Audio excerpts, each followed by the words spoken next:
Lakshmi idli soft గా చేయడం నేర్పించింది. చపాతీలు కూడా స్మూత్ గా ఎలా చేయాలో నేర్పిస్తే బాగుండేది. గట్టిగా ఉన్నాయని తినడం మానేలేదుగా.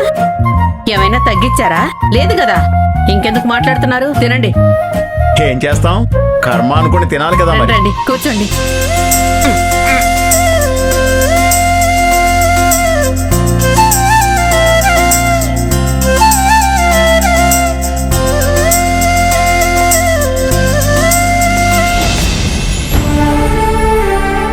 లక్ష్మి, ఏమైందమ్మా? ఏంటి ఆలోచిస్తున్నావు?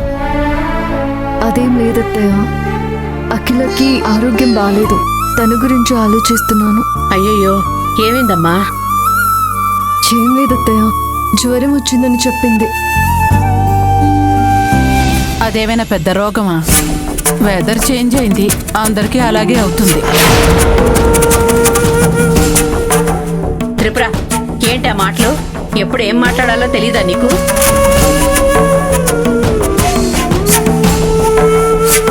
లక్ష్మి, నువ్వు కావాలంటే ఒకసారి వెళ్ళి చూసిరా అమ్మా.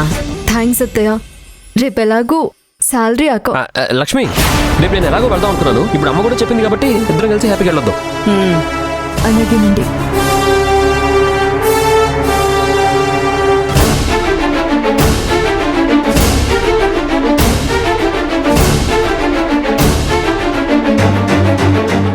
ఇదే సరైన టైం. లక్ష్మి జీతం గురించి ఇప్పుడే మాట్లాడతాను.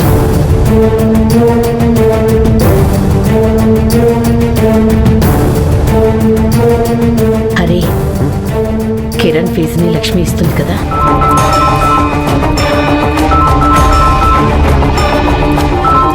అమ్మ ఫోన్ చేస్తుంది. మీరు వెళ్ళండి లక్ష్మి, టిఫిన్ తినే ముందే ఒకసారి మాట్లాడండి. హలో అమ్మా. అక్క, కొంచెం కోరేవా?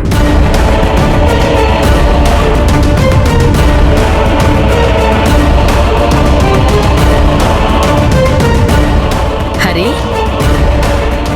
అదే లక్ష్మికి శాలరీ రేపే కదా. అయ్యయ్యో, మెల్లగా మెల్లగా. అది ఎక్కడికైనా పారిపోతుందా? నీళ్ళు తాగు. మెల్లగా తిను.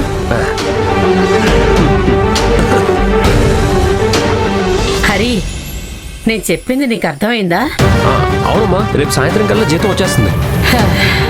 అమ్మయ్యా. హరి, లక్ష్మికి శాలరీ రాగానే అది తీసి నీ అకౌంట్లో వేసుకొని రేపు సాయంత్రానికల్లా కిరణ్ ఫీజు కట్టేయాలి, సరేనా?